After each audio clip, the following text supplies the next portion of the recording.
ئەوەی هەبێت لە هەڕەشەکانە دەوڵەتی داگیرکاری تورکیا و سەرۆکی تورکیا ئەوەی ڕاگەاندووە کە لە هاوینی ئەم ساڵدا هێرش و داگیرکاریەکانی لەسەر باشوور چڕترەکاتەوە داگیرکاریەکانی بۆ سەر ئەو ناوچانەی کە دەسەڵاتی گەریلای تێدایە لەو چوارچێوەدا و داوای لە پارتی دیموکراتی کوردستان کردووە کە بەشداری ئەم شەڕە بکات کە خۆی ناوی ناوە ئۆپراسیۆن ئەو داگیرکاری کە دەیکات. پێتان وایە پارتی دیموکراتی کوردستان جارێکی دیکە ئەوەی کە دەڵێن مێژوو خۆی دووبارە دەکاتەوە دەچێتەوە نێو ئەو شەڕەوە ڕوانیتان چێ بۆ بڕیارەکەی پارتی لە ڕاستیە ئەو هێرش و پەلامە ئۆپراسیۆنانی دەوڵەتی تورکیا بەنیازە ئەم بەهارە وەکو خۆیان ناویان لێنەوە ئەوەندەی من زانیاریم هەبێ ئەیانەوێ ینی تەرخیان کردو لەو سەردانانیان بۆ بەغا و بۆ هەرێمی کوردستانیش و پلانەکەیان ئاوایە کە لە سێ قۆڵەوە هێرش بکەنە سەر ناوچەی مەدیا و ناوچەی پاراستنی میدیا و پارتی کرێکارانی کوردستان یەکیان لە منتقەی خنێرە و خواکوورکەوە تا ئاسۆس دووهەمیان لە شنگالەوە بۆ گارە سێمیان ئەو ئۆپراسیۆنانی کە بەردەوام لە ئاڤەشین و زاپ و ئامێدی و شیلاتزی ئەوانە بەردەوام ئەم سێ ئۆپراسیۆنە ئەنجام بدەن و لەگەڵ ئەوەشان پێشنیاری ئەوەشیان کردووە بۆ حکوومەتی عێراقی و بۆ حکوومەتی هەرێمی کوردستان کەوان بەنیازن سێ بانداوی جیهاواز لەسەر ڕووباری زاب دروستکەن بۆ ڕێگریکردن لە هاتوچۆی وەک خۆیان ئەڵێن پارتی کرێکارانی کوردستان و گەریلا لە منتقەی گەڤەر و ئەو ناوچانە و لەگەڵەوەش بەنیازن سێ پردیش لەسەر ئەو ئاوانە دروستکەن ئەمانە هەموو یەکێتە چوارچێوە ئێوە کە دەوڵەتی تورکیا جابێ مۆسەقسەکەی جەنابێت ئەو ئۆپراسیۆنە بەنیازە بکە یەکەم داوای لە حکوومەتی عێراقی کردووە داوای لە حکوومەتی هەرێمی کوردستانیش کردووە کە ئەوان بەشداری ئۆپراسیۆنانە بکەن بەڵام ئەوەندەی بزانم حکوومەتی یعنی مەسەلەن لە دانیشتنی ئەو دوایانەی هەم هاکان فیدان هەم ئیشارگولەر لەگەڵ حکوومەتی عێراقی مەسەلەن داوایان کردو ڕێکەوتنێکی ئەمنی بکرێت لە بینی ئەنقەرە و عێراق وەکو چۆن ڕێکەوتنێکی ئەمنی لە بینی حکوومەتی عێراق و هەرێمی کوردستان لەگەڵ تاران کرا بۆ دەرپەڕاندنی کۆمەڵە و دیموکرات و سازمانی خەبات لە ئۆردوگاکانیان دەوڵەتی تورکیا داوای ڕێکەوتنێکی ئاوای کردو بەڵام حکوومەتی عێراقی توێتی ئەم پارتی کرێکارانی کوردستان کەمپێکی ئەلەنی نییە لە ئێمە تا ئێمە چەکیان کەین و دای بخەین بۆیە ئەوە مەسەلەیەکە کە بە هیچ شێوەیەک پێ ناچێت حکوومەتی عێراق ملدا بۆ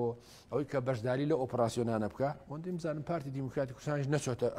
بەرئەم داوایە وەکردنیشی لە هەمان کاتا کارێکی باش نییە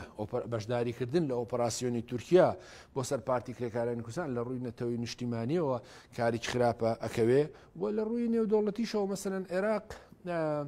وەکوتم مادام لەژێر هەژمون و هەیمەنی ئێرانەوە کاریگەری نفوزی تارانی بەسەرەوەیە و تارانی تورکیا بە ڕقیبێکی سەرسەختی ناوچەی خۆی زانێ لەبەرەوە ممکن نیە حکوومەتی عێراقی بەشداریە بەڵام قسەکەی تورکیا لەکسەر و ئەمە شەوداواکە لانی کەم ژوورێکی عملیاتی ئەمنی و اقتصادی دروستکەن پێشنیاری ئەوشی کردووە کە لانی کەم لە ڕێگای هەواڵگیریەوە ئەو بکەن بەڵام قسەکەوەیە حکوومەتی عێراقی پێم وایە بەمەش رازی نابێ چکە دیسانیش بڵێم کە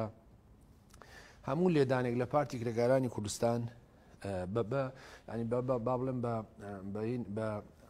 ئێران لە بەرژەوەندەکانی خۆی سەر مەسەلانەکە و دەخالەتکردنی حەشتی شعبی و حکوومەتی عێراقی لەم کارانە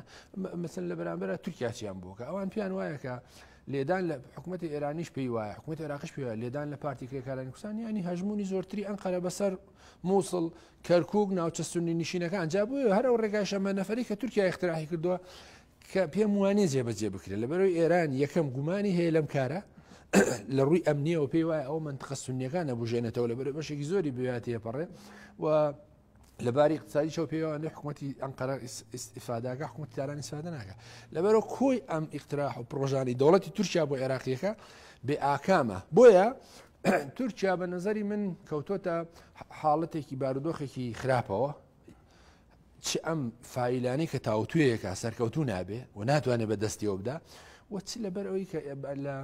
لە ساڵی 2010ەوە لە ئۆپراسیۆنەکانی مەسەلەن چنگی پڵنگ و چنگی هەڵۆ و چنگی قفڵ و هەموو ئەمانە لە